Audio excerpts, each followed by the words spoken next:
another video, y'all. I am back with another one. I know y'all like, well, where's the... Hold on, it's the dog barking. Shh. I'm trying to record a video. Okay, so I know y'all probably like, okay, so what's up with the natural hair, girl? Like, your hair is straight and curly or whatever. Y'all, I got my hair straight for my graduation. It got kind of messed up on graduation because it was raining during my graduation. So I've been trying to keep up with it, but I'm actually going to bring the natural back like in like 2 days because I kind of miss my natural curls. But y'all like it? I should give y'all some slow-mos. So before we end the month of May, I wanted to come to you guys. Y'all know, if y'all seen my video before about depression like some months ago, you know that I take mental health pretty serious. My background is social work. I just got my master's in social work last week. About a week ago, graduated about a week ago, graduated about a week ago. May is Mental Health Awareness Month. Woo! So I wanted to end the month off with informing you guys, talking to you guys a little bit about it, and hopefully ending up in a dialogue between us to talk about mental health and all the other good stuff. The good thing about talking about mental health is that you guys get more informed. I get to learn from you guys, and we're able to share this information because I'm going to get more into this, but mental health is not talked about enough.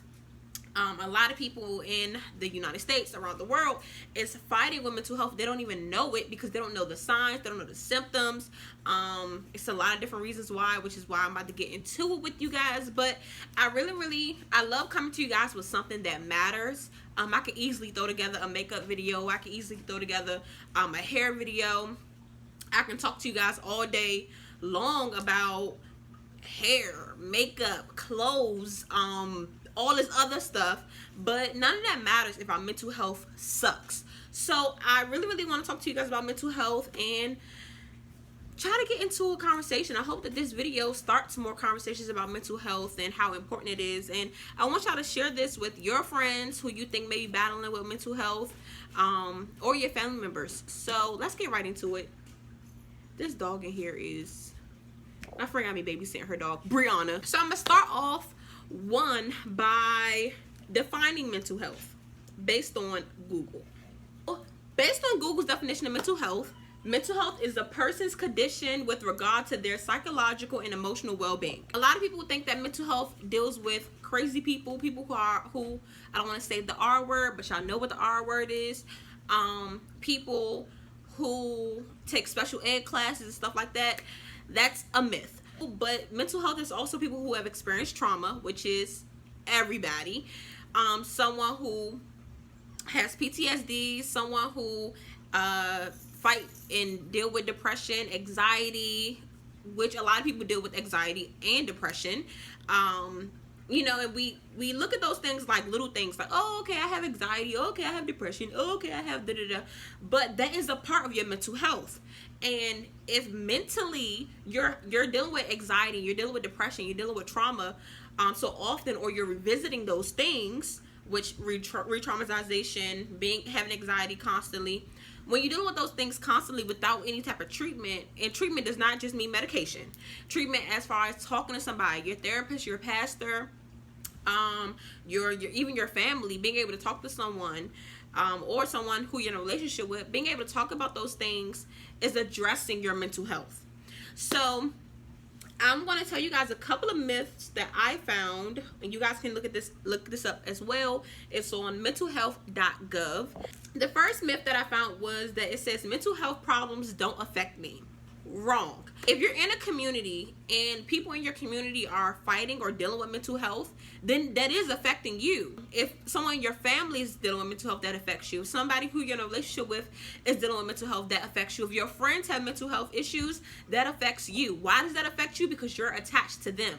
And when they're affected, and that's someone who you love and care for, you're initially affected by it. Even, and I don't think, you know, anybody really talk about this, but if my boyfriend is battling with depression, and I've dealt with depression before in my life, but I'm not necessarily battling with it at this time, that could possibly cause me to get depressed. And I'm not saying stay away from those people, but what I'm saying is if you initially help them out of love, not to protect yourself, but if you're initially helping them to understand, their depression or their anxiety, and you're really helping them seek attention, if they really need it, then you are initially also helping yourself, because like I said, you're attached to them. And mental health can be such a draining thing, not just for the person, but for the people who are helping them and people who are involved with them. So does it affect you? Yes, it does. So some of the facts that I seen along with this was that 1 in 5 American adults experience a mental health issue. 1 in 10 young people experience a period of major depression. So 1 out of 10 young people, 1 out of 10 high schoolers or middle school students deal with mental health. 1 out of 10. And a lot of high schools have like 400 or more kids. So 1 out of 10. That means that if you are a teenager watching this, that means that one of your friends most likely is dealing with depression or dealing with anxiety or dealing with some type of mental health disorder. And it says 1 in 25 Americans live with a serious mental health issue. Illness such as schizophrenia, bipolar disorder, or major depression. So, I don't know if you guys know this, but a lot of mental health disorders could cause suicidal ideations. Suicidal ideations is basically suicidal thoughts. So a lot of these mental health disorders, which is why suicide is the number 10 leading causes of death in the United States. Out of all the ways to die, suicide is number 10 in the United States overall. And when you think about mental health causes a lot of those suicides. Because of depression makes you think that, killing yourself is okay. Anxiety, I can't deal with the anxiety no more. I can't deal with the thoughts no more. I can't deal with the battle in my mind no more. I don't want to think about it. I don't want to deal with it. I would rather die. And a lot of these young people and a lot of these older people, they deal with these thoughts constantly. I just finished watching 13 Reasons Why. Yes, 13 Reasons Why season 2, and that TV show literally had me in tears. Just to see some of the things that high schoolers are going through, and just to see that it was a young girl that killed herself because of being raped. This is real life. Yes, this is a show, but this is what really happens. They really do, get raped in high school and have to deal with the bullying. And another myth, I don't want this video to be super long, and I know I'm already kind of talking a lot, so I'm gonna try to get to everything I need to get to. I'm sorry, this might have to be like a part 1, part 2 if it's too long, so I'm sorry. I'm gonna try to hurry up. Myth 2, children don't experience mental health problems. Very, very, very false. Children as young as 1 or younger, honestly, can experience mental health issues. Because you gotta think about it. Also with mental health, you gotta it deals with the brain. It deals with how the brain functions and stuff like that. So your child being premature could cause a mental health issue. Schizophrenia starts very young. Even though they can't diagnose you until you're like 10 or something like that, you can start showing signs of schizophrenia at a very, very young age. Things like autism. Autism starts very young as well, even though you can't get diagnosed for it until you're like 10 or something like that. So it does start at a young age. Children can be exposed to it. At the same time, trauma is huge. Children deal with trauma at a very, very, very young age. From their parents being divorced. They don't think, parents don't really look at it as, okay, that's trauma. No, your child can be very much traumatized by that divorce. Being bullied. Kids are being bullied in elementary school like I've never seen before. I don't know what's up with this generation or whatever, but children are really being bullied at a very, very young age. They're talking about suicide. They're talking about, wanting to kill themselves or kill other people or run away from home or deal with drugs or abuse and stuff like that. They're okay with being in abusive relationships. They're okay with getting pregnant at a young age because of trauma. People with mental health problems are violent and unpredictable. No, that's not true. A lot of people who deal with mental health are not violent. A lot of them just want help. I see one of the facts that it says on here is that most people with mental health illnesses are not violent. Only 3 to 5% of them are actually violent. Those violent acts are associated with a serious mental health issue. So I know that One of my clients that I've dealt with, I can't say any names or no major details, but the person who it is, their mental health disorder causes them to be violent. It causes their brain to function in a way that they're very aggressive, and even though they're super duper loving and all the other stuff, they can be very aggressive. But that's also associated with the medication that they take. So that's why, we can't be like, oh, okay, mental health people, they're so violent, they're so this, they're so that. Not true at all. Personality weakness or character flaws cause mental health problems. People with mental health problems can snap out of it if they try hard enough. That's not true. Now, like I said before, mental health issues have a lot to do with brain function. It has a lot to do with experiences and lifestyle and stuff like that. So when you think about mental health, people think, oh, okay, you're depressed today. Okay, well, you can snap out of depression. No, you cannot. Or, oh, okay, well, you got PTSD. Get over that trauma. You can get over that trauma tomorrow. The brain and the body and the experiences and things like that all have a big part to play in how that person is.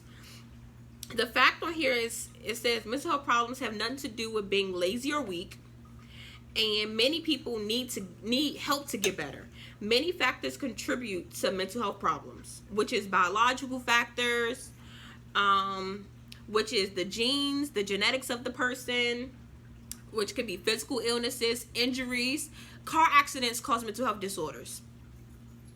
Being in a hurricane or a tornado or something like that can cause a mental health disorder. So it has nothing to do with being lazy or weak. And I mean, that's very ignorant to say. You're lazy, you're weak, get out of your mental health. No, that's not how the brain functions. That's not how the body functions. In order to get over mental health, in order to survive it, in order to conquer it, in order to be successful in it, you need help.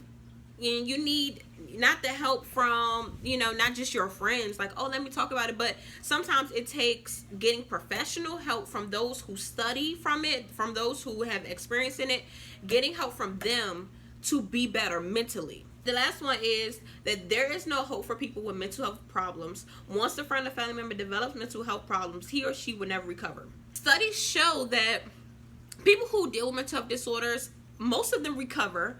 Most of them finish their programs or finish their whatever they're in their treatment. They finish it and they recover from it. So to say that there's no hope for them, well, statistics say something totally different. People are seeking help more. There's so many other services that are out now. Like even in Maryland by itself, I've seen so many services come up. I've seen so many PRP, TBS services. I've seen so many communities that have services for mental health now as well. So to say that there's no hope for these people, this is why these people who have mental health disorders don't seek assistance, don't seek help, because people feel like there's no hope. People feel like there's nobody there to help. People think that they're not smart, or they're not intelligent, or they're not this, they're not that. Some of the smartest people who we now look up to have suffered from mental health disorders, schizophrenia, autism, all of those things. The smartest people who we see out here being composers and being artists and being producers and stuff like that has dealt with schizophrenia and has dealt with autism. So to say that that's them being lazy or being weak, that's not the case. I know you guys are like, okay, well, what made you go into this? Well, like I said, this is something that I love to talk about, and I feel like we need to stop being so quiet about mental health and actually start talking about it more. So one of the things that I really want to talk about today was mental health in the church place. Now I know I've talked about mental health a lot in the first half, which is probably why I'm going to do 2 parts to this. So just in case I end up doing 2 parts, I'm going to end it right here. I know, because this part was like an informational. So part 2, guys, is going to be mental health in the church place. Why is it important? What to look for? What to ... Y'all want to stay tuned to the part 2 of this, which I'm probably going to upload the next day or whatever, just to keep the video short. Stay tuned to that. Mental health in the church, coming soon. Part 2. Stay tuned. Really just share this. Hey girl, bring it back, back, back, back, back, back, back, back, back, back, back, back, back, Hey girl, bring it back, back, back, back, back, back, back, bring it back, back, back, back, back, back, back. girl, bring it back.